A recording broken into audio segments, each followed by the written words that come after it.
semuanya, kita ketemu lagi di mata kuliah fitoterapi. Kali ini kita masuk topik yang ketiga, yaitu tentang farmakokinetik dan farmakodinamik dari obat bahan alam. Ada beberapa capaian pembelajaran pada topik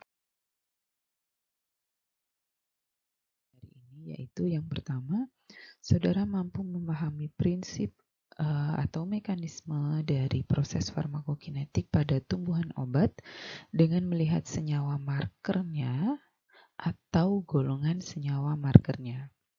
Kemudian yang kedua, mampu memahami prinsip farmakodinamik dari tumbuhan obat. Nah, pembahasan kali ini akan saya awali dengan apa itu farmakologi, ya. Jadi secara umum, farmakologi itu didefinisikan sebagai studi tentang interaksi antara bahan obat ataupun bahan aktif dengan sistem organ yang ada di dalam tubuh. Nah, di dalam farmakologi sendiri dibagi menjadi dua, farmakodinamik dan farmakokinetik. Farmakodinamik itu berarti kita bicara tentang bahan aktif atau obat dengan site of action-nya. Jadi dengan reseptornya. Jadi bagaimana interaksi antara bahan aktif atau obat dengan reseptor tertentu, ya. Kemudian kalau kita bicara tentang farmakokinetik, berarti kita bicara tentang proses administrasi, adsorpsi, kemudian metabolisme, adsorpsi, distribusi, kemudian metabolisme, kemudian ekskresi. Nah, apa yang membedakan antara obat herbal dengan konvensional drug? Seperti yang saya jelaskan pada perkuliahan yang pertama, ya, bahwa ketika kita bicara tentang obat herbal, itu kita bicara tentang multi compound. Sehingga saat seseorang itu mengkonsumsi tanaman obat atau obat herbal, tidak hanya satu metabolit atau satu senyawa saja yang masuk ke dalam saluran pencernaan dan masuk ke dalam sistem sirkulasi darah. Tapi ada ratusan metabolit sekunder yang masuk ke dalam saluran pencernaan dan kemudian diabsorpsi di dalam saluran pencernaan lalu masuk ke dalam sistem peredaran darah. Sehingga pada pembahasan tentang aktivitas farmakologi dari obat bahan alam ada beberapa istilah yang perlu saya jelaskan terlebih dahulu. Yang pertama yaitu efek sinergi dan efek aditif, ya. Apa itu efek sinergi? Ya, jadi efek sinergi yaitu efek yang muncul dari hasil kombinasi antara dua komponen obat, ya, bisa dua tanaman obat atau dua senyawa, ya, dan efek kombinasi tersebut itu lebih besar dibandingkan aktivitas farmakologi dari masing-masing bahan aktif. Jadi contoh sederhananya gini. Misalnya saudara memiliki tanaman A dan B, kemudian mau diujikan untuk efek sitotoksik dengan pada sel kultur pada sel lain gitu, ya. Misalnya pada kultur sel breast cancer yaitu 41, sel 4T1. Nah, yang senyawa A itu pada dosis 200 mg, ya. Nah, itu sebanyak 30% dari sel lain dari kultur sel, ya, itu mengalami kematian, ya. Sehingga persen viability-nya atau persen sel yang hidup adalah 70%, ya, yang 30-nya mati. Kemudian dari tanaman B itu setelah diuji efek sitotosiknya, maka 20% dengan dosis 300 mg gitu, ya. Hasilnya adalah 20% dari sel lain itu mati atau mengalami apoptosis. Berarti viability-nya adalah sebanyak sel hidupnya 80%. Nah,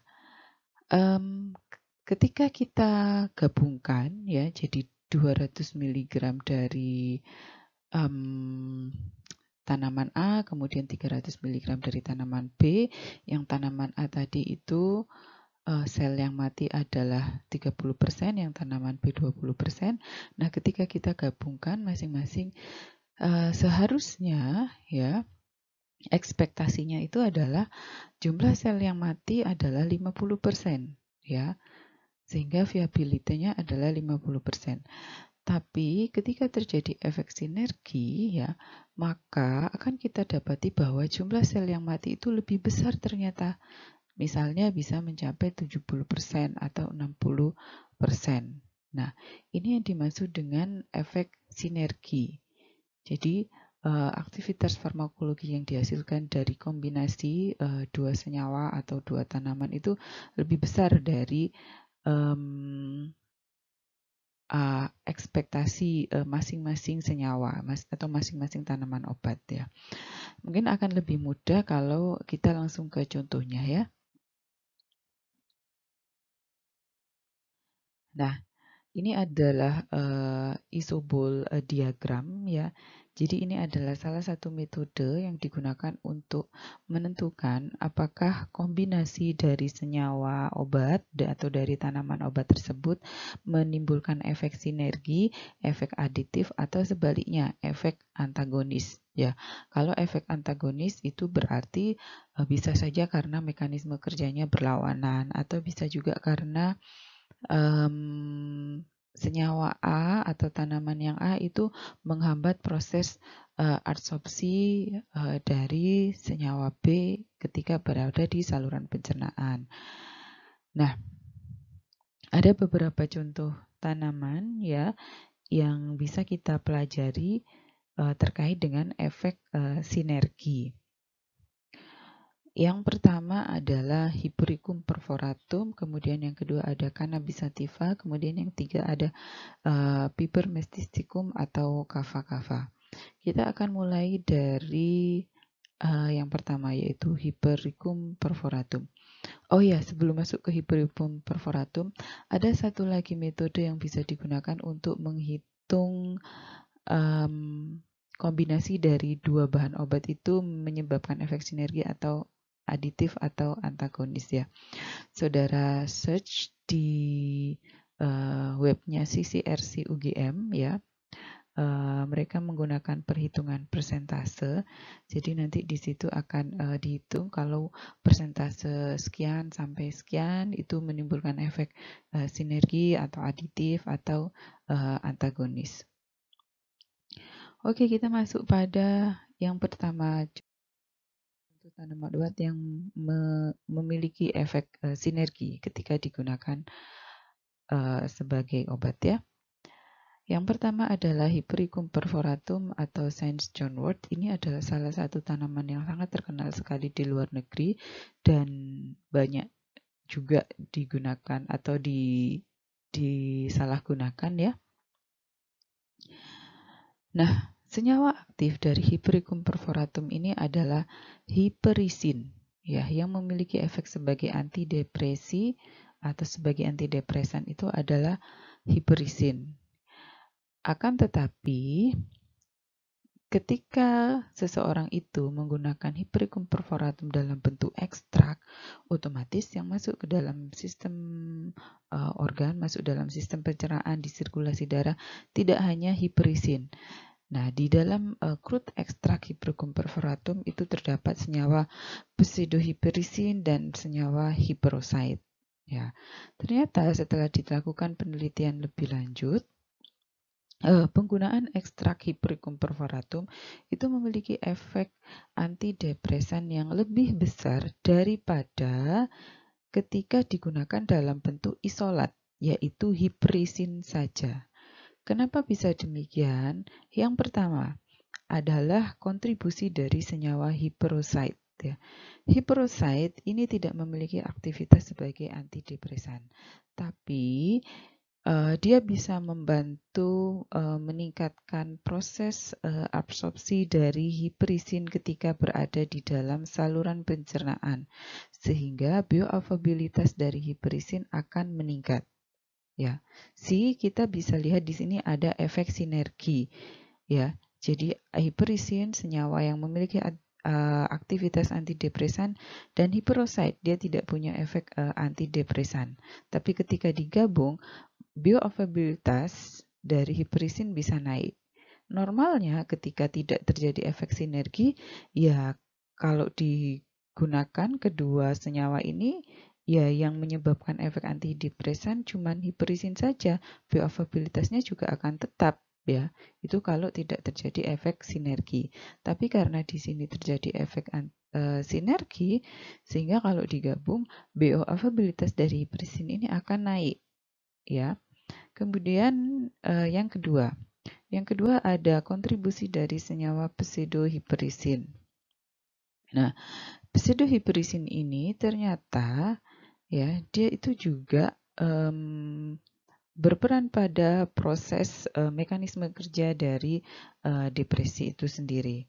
Ya, jadi setelah dilakukan penelitian lebih lanjut, ternyata pseudohiperisin ini memiliki aktivitas dia menghambat ya antagonis dari corticotropin releasing factor ya.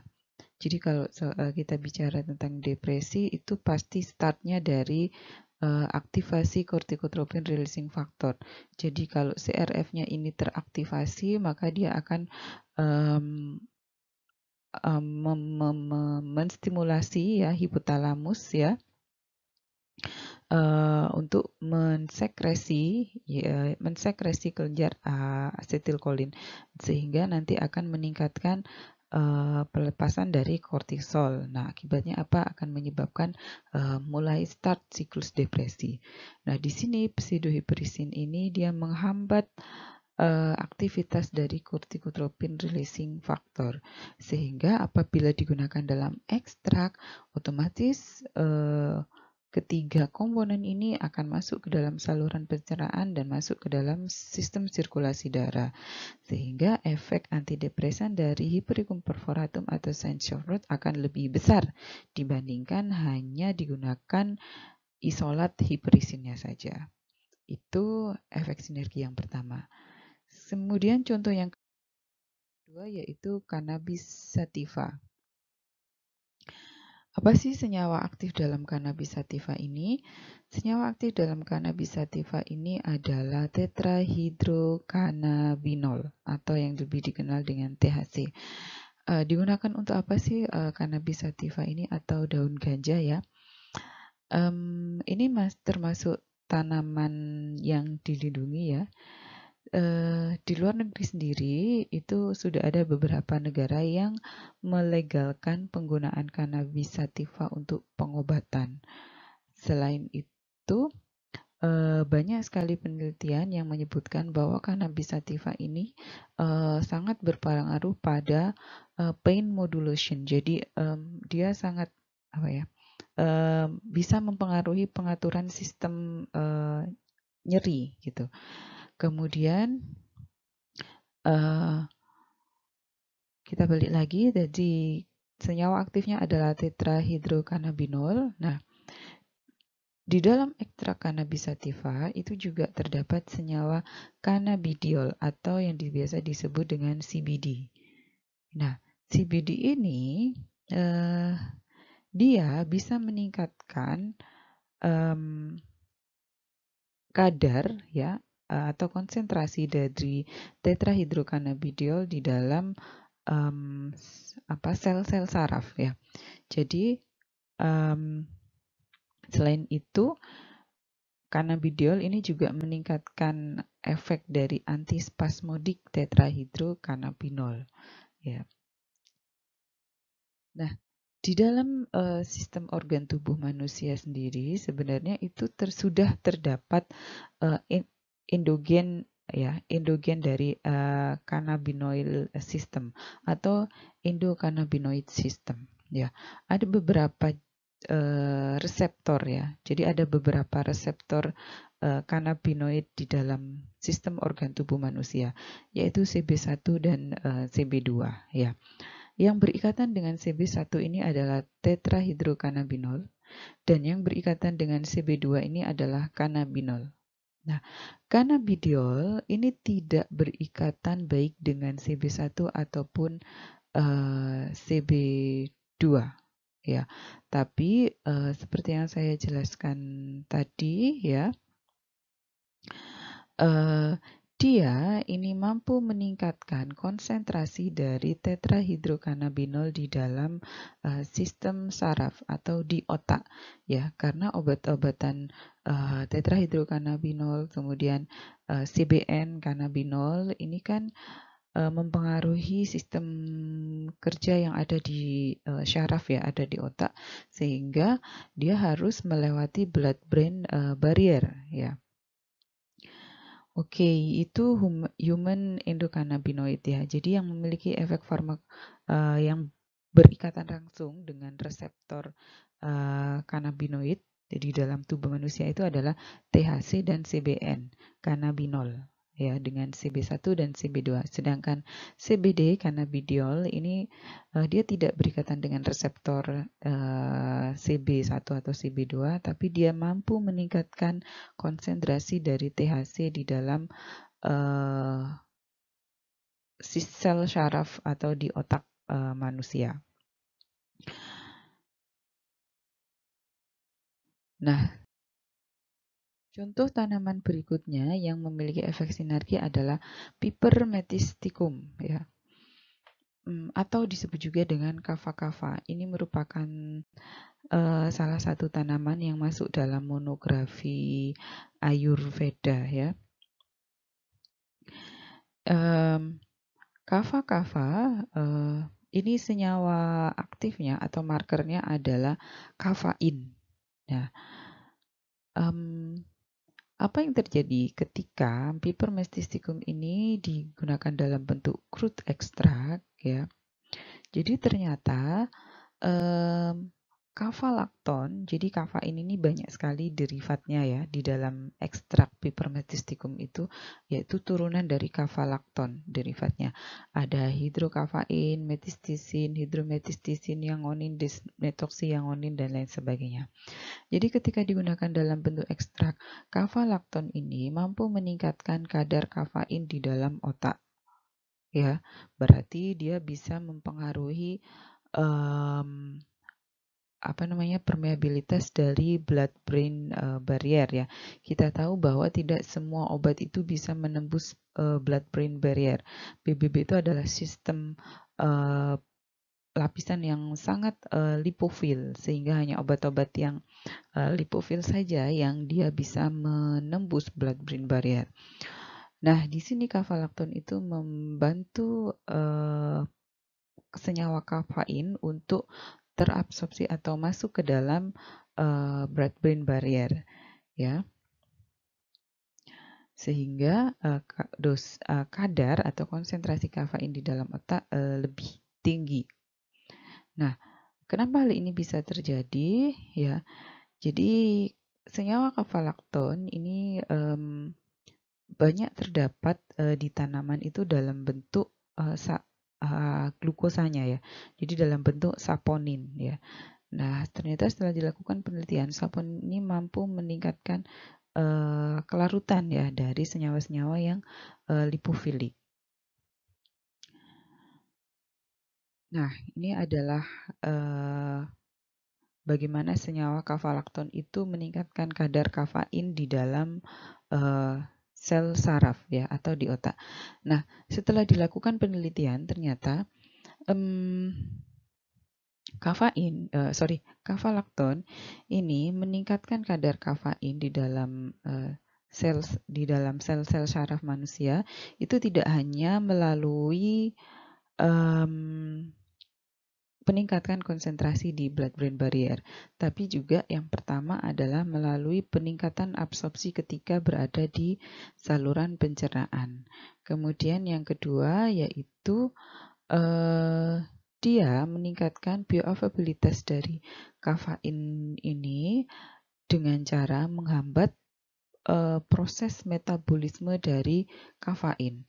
Kalau saudara lihat pada di sini ya, jadi kafalakton itu meningkatkan bioavailabilitas dari kafein melalui mekanisme penghambatan enzim sitokrom.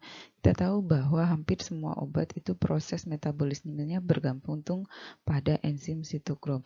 Jadi ketika sitokrom B45 dihambat, maka otomatis metabolisme dari kafein ini akan lebih lambat sehingga konsentrasi atau bioavailabilitasnya konsentrasi obat di dalam tubuh itu akan lebih tinggi. Oke, kemudian apa saja kita masuk pada contoh tanaman obat ya atau yang memiliki efek aditif ya. Misalnya adalah Passiflora flowers passion flower incarta. Jadi Passiflora incarta dengan kava ya Pipermentisticum tadi. Nah, 250 mg per kilogram berat badan Passiflora incarta dengan ekstra kava ini mampu menimbulkan efek atau menurunkan hipermotilitas dari saluran pencernaan atau GI tract.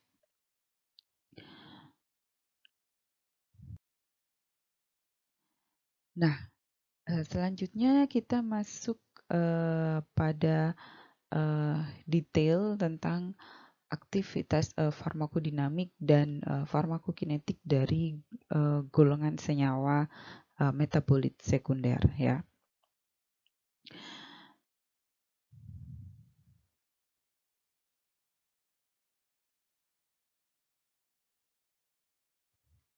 Penelitian terkait dengan farmakodinamik dan farmakokinetik dari tanaman obat itu merupakan salah satu tahap pada pengembangan obat bahan alam ya. Dan pada tahap tersebut, idealnya suatu ekstrak dari tanaman obat itu sudah harus terstandarisasi. Jadi sebelum masuk kepada uji preklinis, kemudian masuk pada uji klinis itu sebaiknya tanaman obat itu memang sudah terstandarisasi. Jadi sudah diketahui senyawa markernya ini apa gitu ya. Kenapa demikian? Karena ini akan sangat mempengaruhi proses penelitian atau proses pengembangan berikutnya. Jadi pada salah satu syarat untuk registrasi ke BPOM itu ya, pada penelitian preklinik itu tidak hanya menyangkut tentang farmakodinamiknya saja. Jadi tidak hanya tentang efek farmakologi obat tersebut saja, tapi juga tentang farmakokinetiknya. Jadi bagaimana atau apa yang terjadi pada obat ini ketika sudah masuk ke dalam tubuh, dia di metabolismenya seperti apa, kemudian bioavailabilitasnya dalam tubuh itu seperti apa, ya.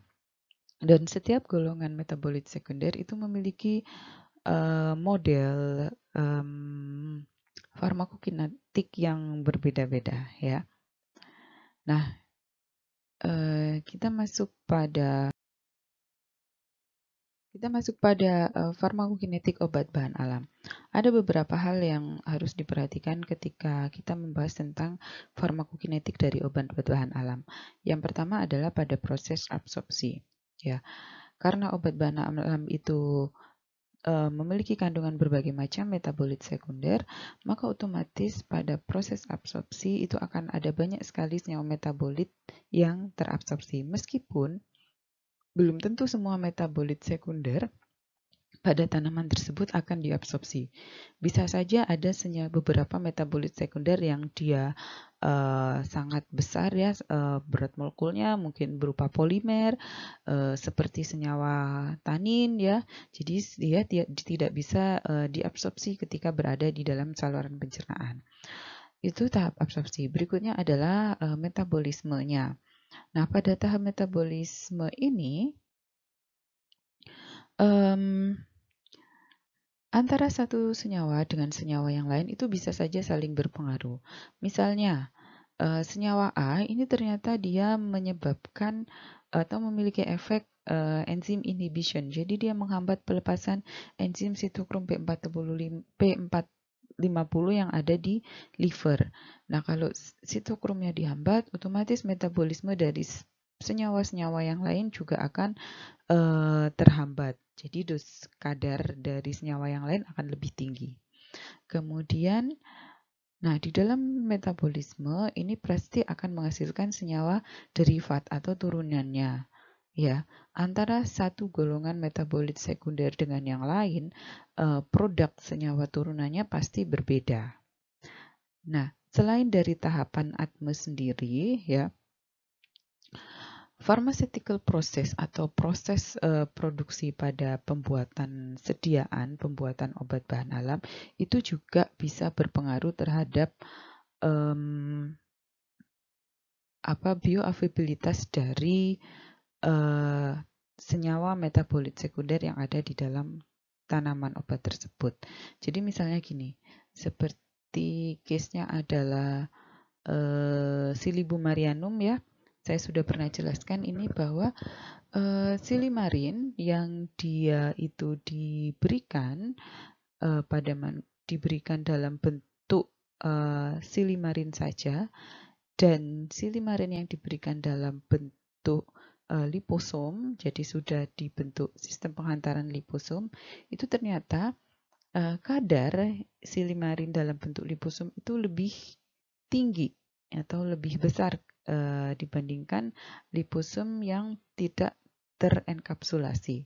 Ya, dari sini kita bisa melihat bahwa pharmaceutical proses ya itu sangat berpengaruh terhadap proses bioavailabilitas dari senyawa marker atau dari tanaman obat.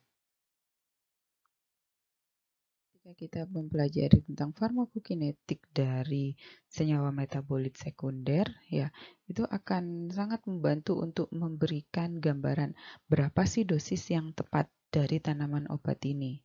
Ya, kemudian bagaimana safety-nya, aspek keamanan dan toksisitasnya. Apakah dia berinteraksi dengan tanaman obat lain atau dia akan mempengaruhi proses metabolisme dari obat konvensional yang lain.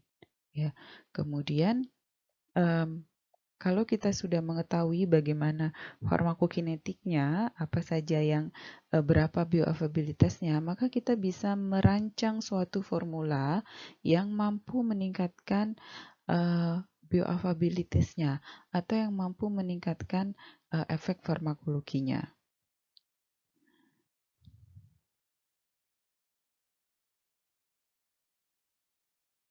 Nah, ini beberapa alasan kenapa studi tentang farmakokinetik dari obat bahan alam itu merupakan salah satu studi yang kompleks ya. Seperti yang saya jelaskan tadi ya, karena di dalam tanaman obat itu multi compound sehingga bioavailabilitasnya itu bioavailabilitas dari senyawa A bisa saja dipengaruhi oleh senyawa B, C, dan lain sebagainya. Kemudian perlu diperhatikan bahwa senyawa-senyawa atau molekul-molekul yang sifatnya itu polar ya itu biasanya bioavailabilitasnya rendah karena dia sulit sekali diabsorpsi ketika berada di saluran pencernaan ya. Nah, pada studi farmakokinetik ya bisa saja senyawa aktif dari tanaman obat tersebut tidak diketahui. Kenapa tidak diketahui? Karena setelah dilakukan penelitian lebih lanjut, hampir semua komponen senyawa itu saling berkontribusi terhadap aktivitas farmakologi. Ya, sehingga kalau case-nya seperti ini, maka harus ditentukan satu marker mungkin bisa dari senyawa yang kadarnya lebih besar. Nah, pada sebagian metabolit sekunder ya, itu merupakan berada dalam bentuk prodrugs ya. Jadi senyawa-senyawa metabolit sekunder yang ada di dalam tanaman itu berada dalam bentuk prodrugs. Jadi mereka hanya baru akan memiliki aktivitas farmakologi ketika masuk di saluran pencernaan, kemudian mengalami proses degradasi, entah itu oleh kondisi asam yang ada di lambung, entah itu oleh flora normal yang ada di lambung, kemudian diabsorpsi oleh tubuh. Nah, hasil degradannya itulah yang memiliki efek farmakologi. Atau bisa juga dia baru aktif ketika telah mengalami metabolisme di liver. Ya, kemudian derivatnya masuk ke sistem sirkulasi darah, itu adalah bentuk aktifnya. Bisa juga seperti itu.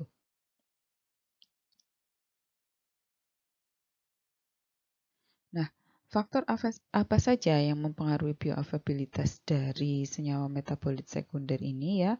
Yang pertama adalah pharmaceutical preparation ya. Jadi dia dibentuk di apakah tanaman obatnya dibuat dalam sistem terenkapsulasi atau tidak.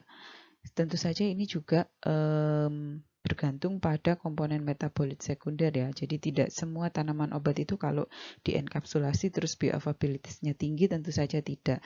Tapi bergantung bagaimana karakteristik dari metabolit sekundernya. Kemudian ukuran dari molekul atau senyawa metabolit sekundernya. Dia BM besar atau BM kecil. Memang senyawa-senyawa yang berada dalam bentuk polimer dan berat molekulnya besar itu pada umumnya tidak bisa diabsorpsi di saluran pencernaan. Kayak misalnya senyawa golongan tanin ya, dia kan dalam bentuk polimer fenol ya. Maka dia kerjanya memang lokal di saluran pencernaan itu.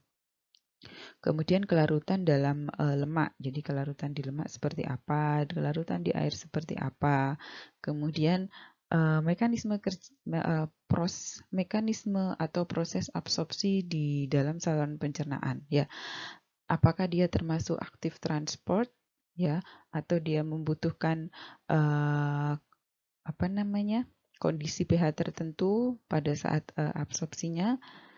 Kemudian bagaimana interaksi antara senyawa metabolit sekunder tersebut dengan flora normal, kemudian dengan pH ketika di dalam saluran pencernaan, kemudian bagaimana metabolismenya, dan juga yang tidak kalah penting adalah individual faktor ya. Kondisi dari tubuh masing-masing individu itu tentu saja akan berpengaruh terhadap proses bioavailabilitas dari suatu senyawa.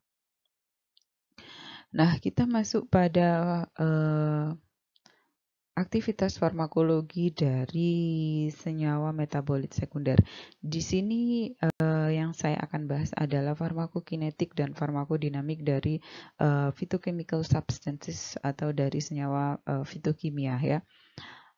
Saya bagi menjadi dua bagian. Yang pertama ini adalah terkait dengan simple phenol, kemudian glikosida cyanogenik, kemudian mucilago, kemudian essential oil, flavonoid, dan tannins. Yang pertama adalah simple phenol dan bentuk glikosidanya ya. Jadi pada tanaman kita bisa menjumpai senyawa fenol ini dalam bentuk aglikon dan bisa juga dalam bentuk glikosida. Ini aglikon. Nah, ini adalah dalam bentuk glikosida. Berarti dia memiliki gugus gula. Ya. Apa contoh senyawa fenol yang sangat terkenal? Yaitu adalah asam salisilat. Saudara bisa mendapati asam salisilat ini di willow bark atau di populus bark ya. Nah, asam salisilat ini ketika berada di willow bark itu tentu saja dia tidak dalam bentuk asam salisilat ya, tapi dalam bentuk prodrugsnya. Kemudian selain asam salisilat ada lagi senyawa arbutin. Senyawa arbutin ini terdapat di tanaman Artostaphylos uva ursi atau bearberry ya. Dan arbutin ini adalah salah satu metabolit sekunder yang sangat terkenal sekali karena dia itu sebenarnya adalah hidroquinon dalam bentuk glikosida ya. Sehingga kalau di kosmetik ya banyak sekali digunakan sebagai bahan tambahan pada skincare. Kemudian ada resveratrol.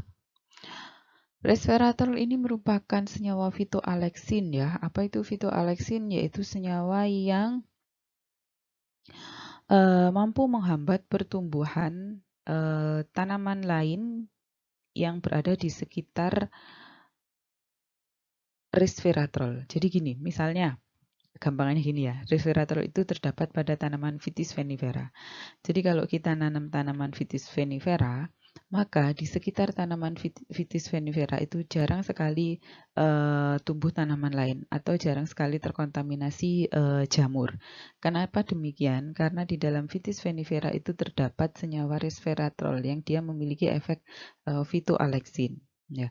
Dan resveratrol ini merupakan salah satu senyawa yang masuk dalam program pengembangan bahan baku obat di Indonesia. Jadi pemerintah Indonesia itu punya program kemandirian bahan baku obat, dan salah satu bahan baku obat yang masuk di situ adalah resveratrol. Kalau saudara buka Google, kemudian ketik produk resveratrol gitu ya, itu akan muncul banyak sekali kapsul suplemen yang isinya adalah mengklaim isinya adalah resveratrol ya, padahal sebenarnya isinya adalah ekstrak ya, bisa ekstrak Vitis vinifera atau ekstrak Polygonum cuspidatum dan lain sebagainya. Nah, di Indonesia sendiri ada beberapa tanaman yang dia kandungan resveratrolnya cukup tinggi, yaitu Syzygium cumini atau juwet, kemudian ada murbei ya, murbei dan turunannya itu golongan Morus ya, Morus alba, Mulus nigra, itu kandungan resveratrolnya juga tinggi. Nah, kenapa sih resveratrol itu kok banyak dieksplorasi ya? Ternyata setelah dilakukan banyak penelitian, resveratrol itu memang sangat potensial memiliki aktivitas sebagai antioksidan. Sehingga kalau saudara lihat klaim di banyak produknya itu, pasti dia klaimnya itu adalah sebagai antioksidan. Kita masuk pada farmakokinetik dari senyawa golongan fenol. Seperti yang saya jelaskan tadi, bahwa pada tanaman, salicylic acid itu berada dalam bentuk glikosidanya. Ya, berada dalam bentuk glikosidanya atau senyawa salisin. Nah, glikosida ini kalau dilepas atau dihidrolisis, dia akan berubah menjadi salisil alkohol, kemudian berubah menjadi asam salisilat. Apa yang terjadi ketika berada di dalam saluran pencernaan? Nah, saat berada di dalam saluran pencernaan, salisin ya, ini di dalam usus halus dia akan diabsorpsi, kemudian masuk ke dalam sistem sirkulasi tubuh, ada yang langsung diekskresi dalam bentuk salisin, yaitu sebanyak 30%. Nah, selain diabsorpsi di usus halus, salisin ini juga akan masuk ke dalam kolon atau di usus besar, kemudian mengalami degradasi oleh flora normal di dalam saluran pencernaan, sehingga akan berubah menjadi salisil alkohol. Nah, diabsorpsi di dalam usus besar, salisil alkohol, kemudian masuk ke dalam sistem sirkulasi darah, masuk ke dalam liver, dia akan berubah menjadi asam salisilat. Nah, asam salisilat inilah yang memiliki efek sebagai analgesik antiinflamasi. Kemudian bagaimana metabolismenya? Metabolismenya sendiri salah satu bentuk metabolit dari asam salisilat ini adalah salicyl acid conjugated ya, yang dia juga terekspresi di urin. Selain itu, salicyl bentuk turunannya atau bentuk hasil metabolismenya yang lain yaitu gentisic acid yang juga terekspresi di urin. Jadi kita bisa lihat di sini bahwa yang masuk dalam sistem sirkulasi darah itu bisa dalam bentuk salisin atau salisil alkohol. Tapi yang memiliki efek farmakologi adalah salicylic acid. Jadi dia baru memiliki atau menunjukkan efek analgesik antiinflamasi kalau sudah berubah menjadi asam salisilat. Nah, Bagaimana dengan ekskresinya? Kita bisa lihat ekskresinya ada yang dalam bentuk salisin sebanyak 30%, ada yang dalam bentuk salisilik alkohol, ya, kemudian asam salisilat terkonjugasi, juga ada yang dalam bentuk gentisic acid. Di sini bagaimana perbedaan kadar dalam plasma darah dari salisilat ketika diberikan dalam bentuk natrium salisilat dan ketika diberikan dalam bentuk salisin. Bisa dilihat di sini bahwa kadar plasma salisilat dalam kondisi steady state-nya itu hampir sama antara ketika diberikan dalam bentuk sodium salisilat ataupun salisin, ya. Jadi yaitu antara 5 ya, 5 sampai 10 mg. Ini adalah kadar steady state-nya. Nah, di sini salisin ini karena dia itu berada dalam bentuk prodrug, ya, sesuai dengan proses ATME-nya tadi, maka dia baru berubah menjadi asam salisilat ketika berada di liver. Sehingga kita bisa lihat di sini proses perubahannya itu berlangsung secara berlahan, ya. Dan karena dia itu baru berubah menjadi asam silat ketika berada di hepar, otomatis tidak akan menimbulkan efek gastritis. Karena pas ada di gastritis itu bentuknya adalah salisin atau salisilik alkohol, bukan asam salisilat. Kita masuk pada golongan berikutnya, yaitu glikosida sianogenik. Glikosida sianogenik ini salah satu golongan metabolit sekunder yang banyak mendapat perhatian karena ketika dia dihidrolisis, dia akan menghasilkan hidrosianik acid yang bersifat toksik. Nah, contohnya glikosida sianogenik ini ada pada tanaman Prunus serotina, juga pada tanaman bitter almond, ya, ada prunasin, ada amigdalin. Kemudian juga ada pada tanaman manihot, singkong, ya. Lah, terus pertanyaannya, kenapa kok seseorang ketika mengkonsumsi singkong itu tidak mengalami keracunan asam hidrosianik gitu? Ternyata karena asam hidrosianiknya itu berada dalam bentuk glikosida, sehingga ketika masuk ke dalam saluran pencernaan, dia harus melewati liver, melewati hepar terlebih dahulu, baru dihidrolisis, jadi dia baru akan mengalami hidrolisis glikosida, kemudian berubah menjadi hidrosianic acid secara berlahan-lahan dan akan didetoksifikasi oleh tubuh. Jadi, kenaikan kadar dari hidrosianic acidnya itu tidak langsung tinggi, tapi terjadi secara berlahan. Karena itu tidak terjadi proses toksisitas, ya, akibat mungkin mengkonsumsi singkong seperti itu. Nah, berikutnya adalah masuk pada musilago. Musilago ini merupakan bentuk polimer, ya, bentuk polimer dari gula dan uronic acid atau asam uronat, sehingga dia bersifat sangat hidrofilik, ya. Contohnya apa? Contohnya adalah Plantago mayor seed atau flaxseed. Kemudian ada fenugrec atau Trigonella fenugrasum, ya. Flaxseed ini akhir-akhir ini sangat terkenal di Indonesia, ya. Dia digunakan sebagai diet chia seed itu, ya. Nah, apa fungsinya musilago ini? Dia berfungsi sebagai bulk laksatif, kemudian juga sebagai demulsen untuk antiinflamasi pada demulsen ini biasanya pada gangguan saluran pernafasan, ya. Nah, apa yang terjadi sekarang ketika musilago itu dicampur dengan air, ya, atau ketika dia masuk ke dalam sistem saluran pencernaan. Jadi ketika musilago itu dicampur dengan air, dia akan swelling. Kenapa? Karena musilago itu adalah bentuk polimer dari sugar, gula, dan uronic acid. Ya, jadi dia mudah sekali menjerap atau menyerap air. Jadi dia akan mengalami swelling, kemudian kalau dikonsumsi, nah ketika berada di dalam saluran pencernaan, ikatan antara gula dan uronic acid ini sangat sulit untuk dihidrolisis ya, atau sangat sulit untuk didegradasi di dalam saluran pencernaan. Ya, dia terutama di bagian lambung dan di usus halus. Nah, musilago ini baru bisa didegradasi ketika masuk ke dalam usus besar, bagian yang banyak flora normalnya. Nah, dia akan didegradasi menjadi short chain fatty acid ya.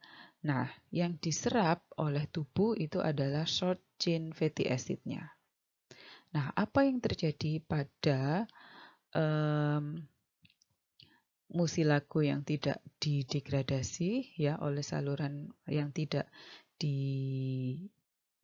hidrolisis oleh flora normal pada saluran pencernaan ya, maka musilago ini akan berfungsi sebagai bulk laksatif ya.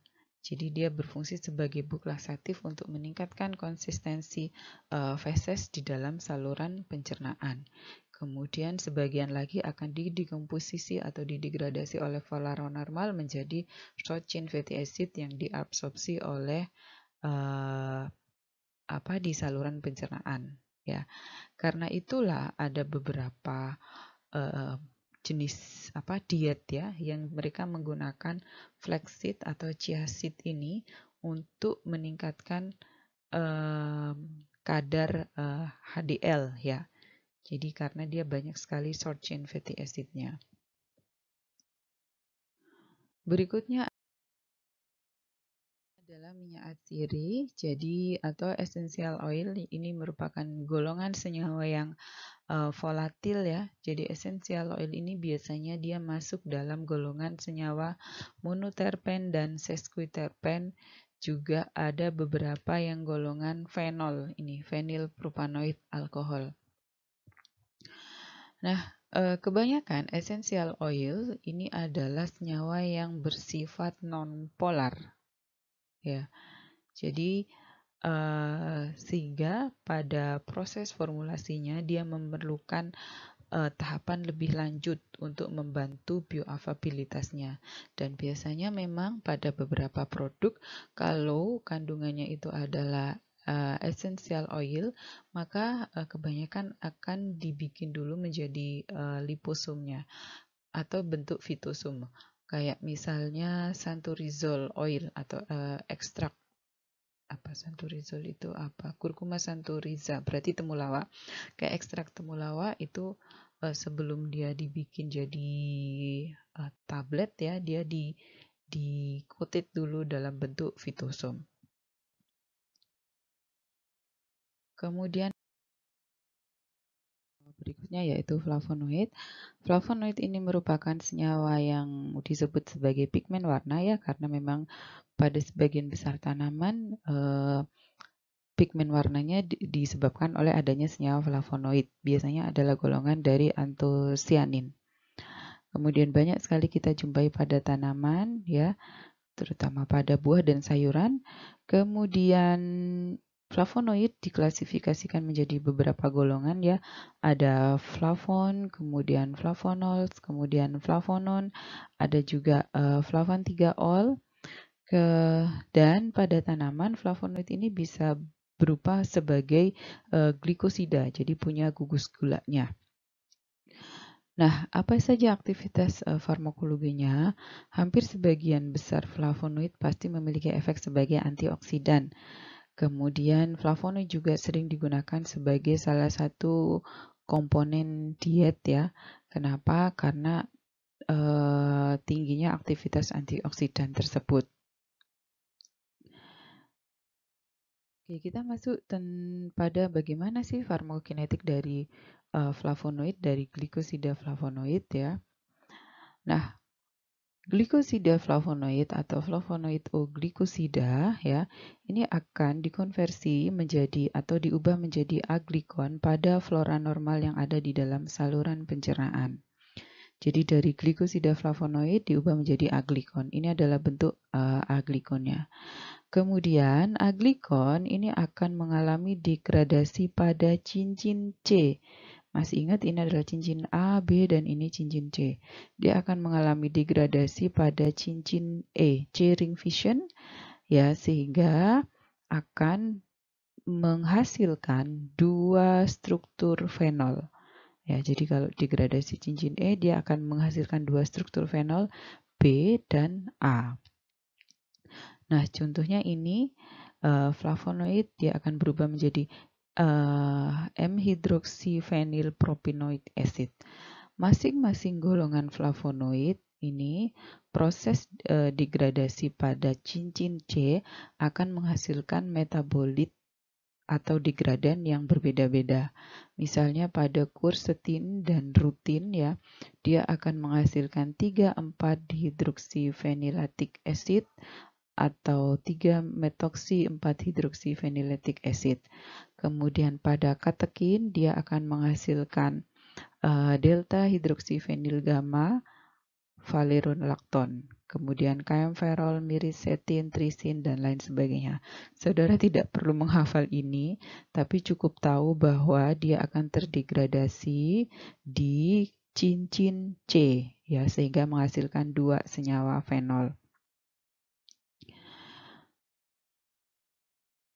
Kita masuk pada proses farmakokinetik dari senyawa golongan flavonoid. Nah, seperti yang saya jelaskan tadi, flavonoid itu berada pada tanaman dalam bentuk glikosida.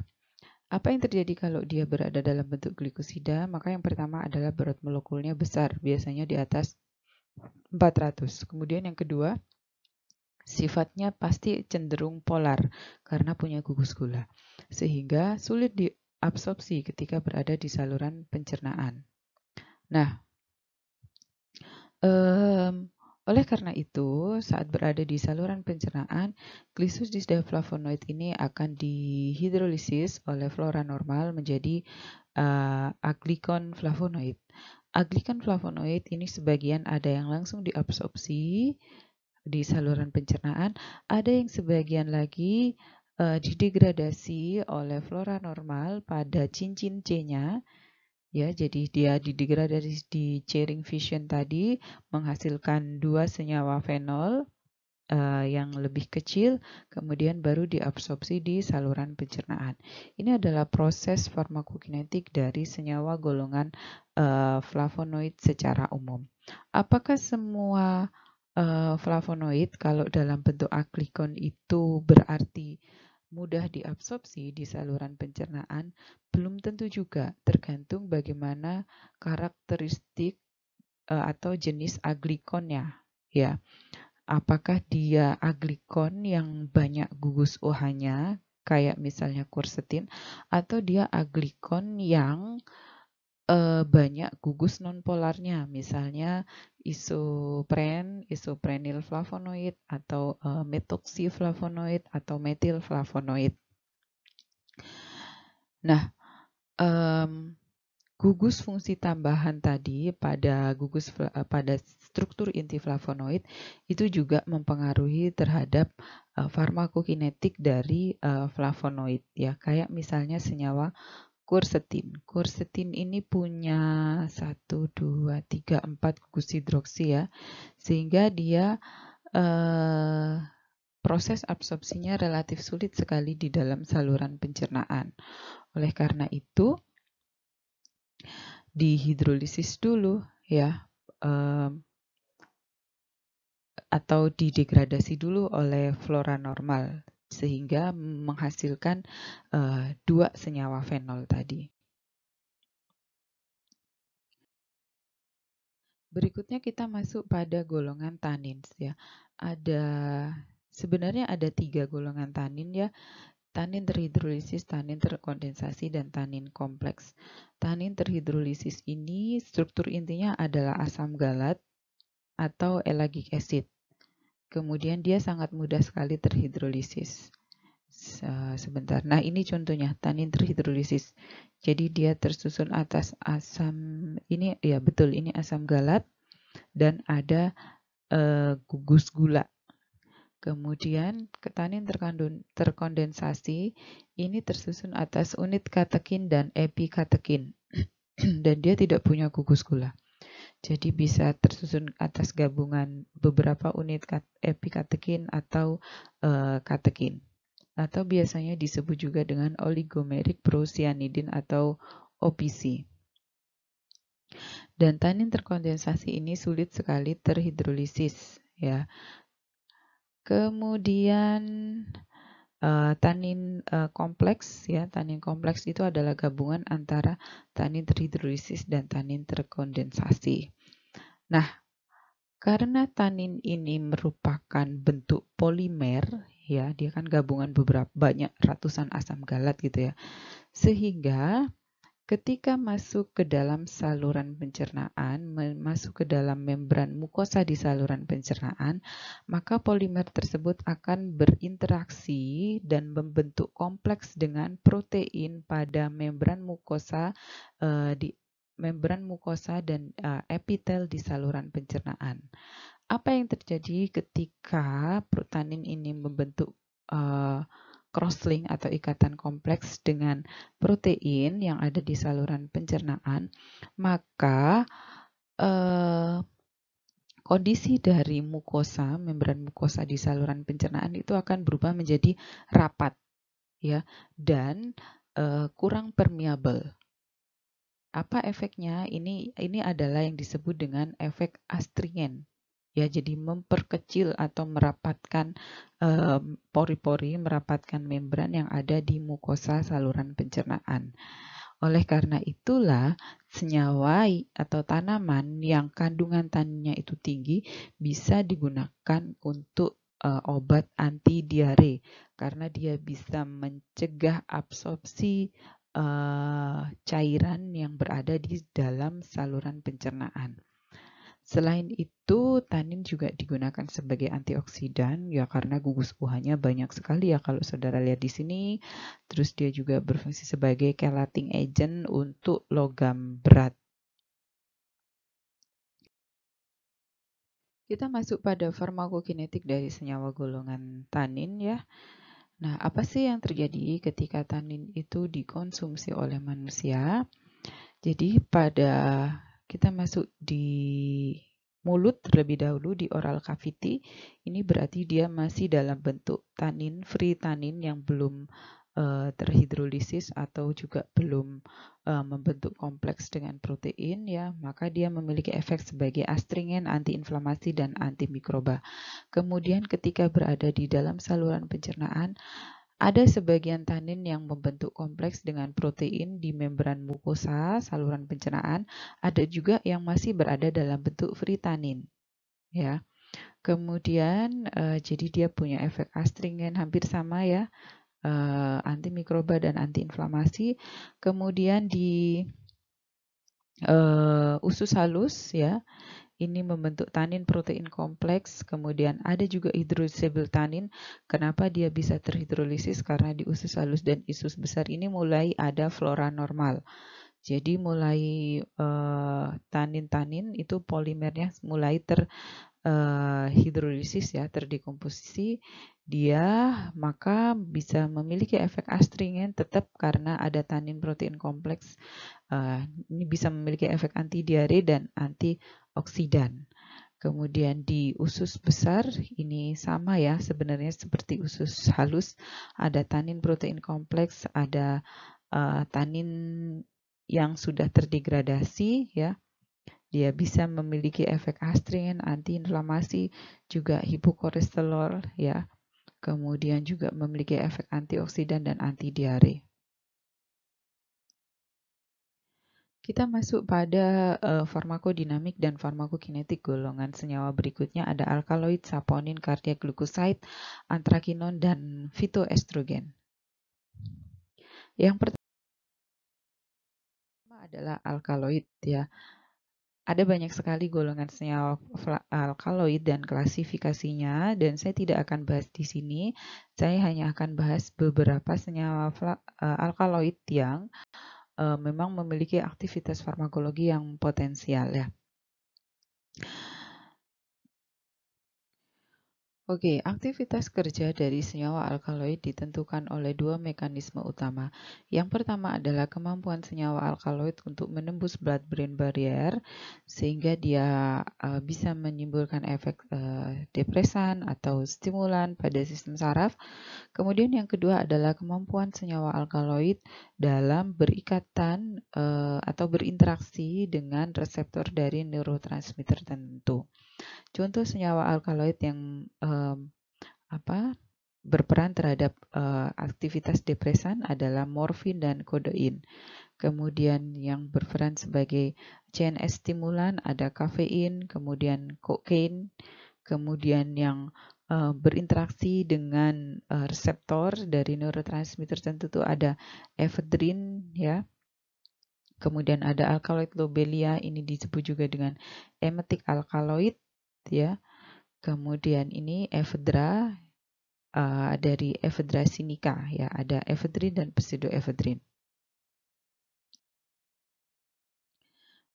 Berikutnya adalah senyawa golongan saponin. Saponin ini merupakan metabolit sekunder dalam bentuk glikosida dan aglikonnya adalah steroid dan triterpenoid, ya.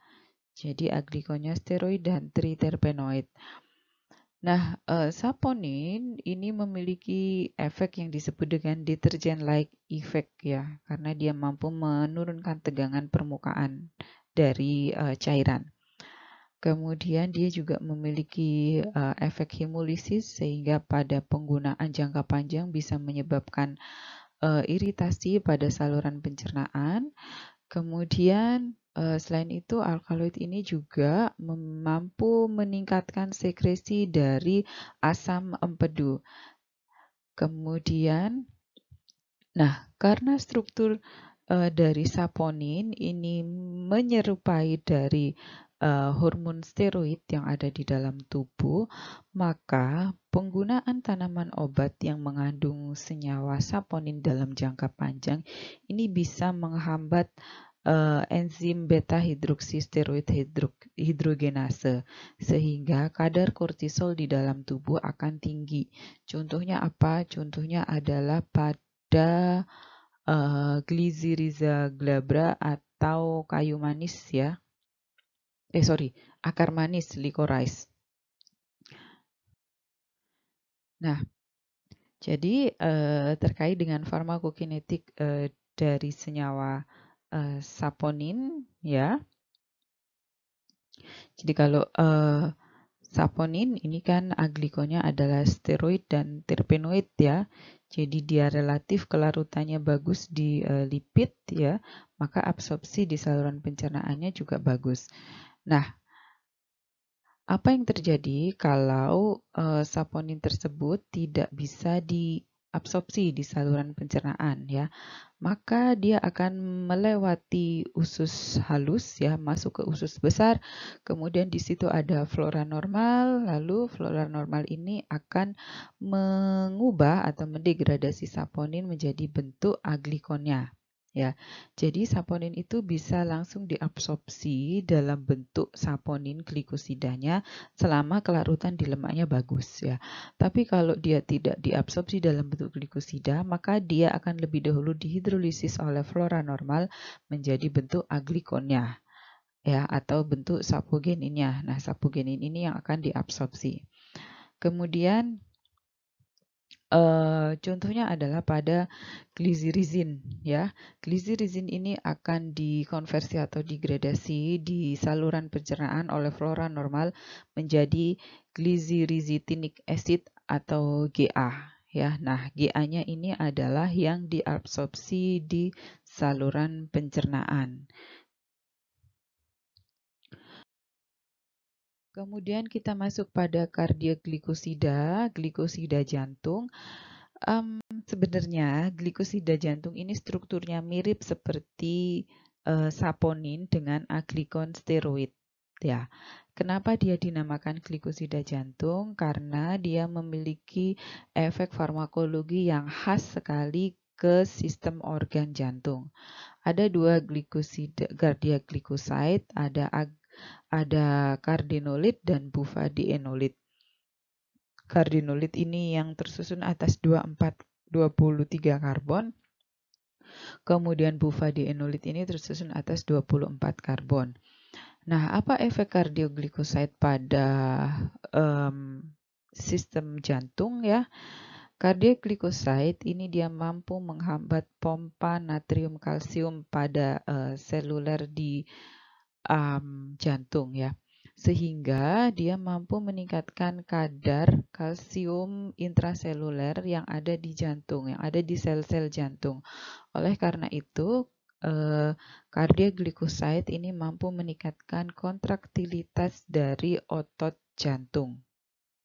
Contohnya adalah digitalis purpurea ya. Kemudian masuk pada antrakinon. Ini merupakan senyawa yang tersusun atas struktur inti antron. Ini struktur inti antron. Ya, contohnya ada rubab, kelembak, kemudian sena, dan dia memiliki efek laksatif.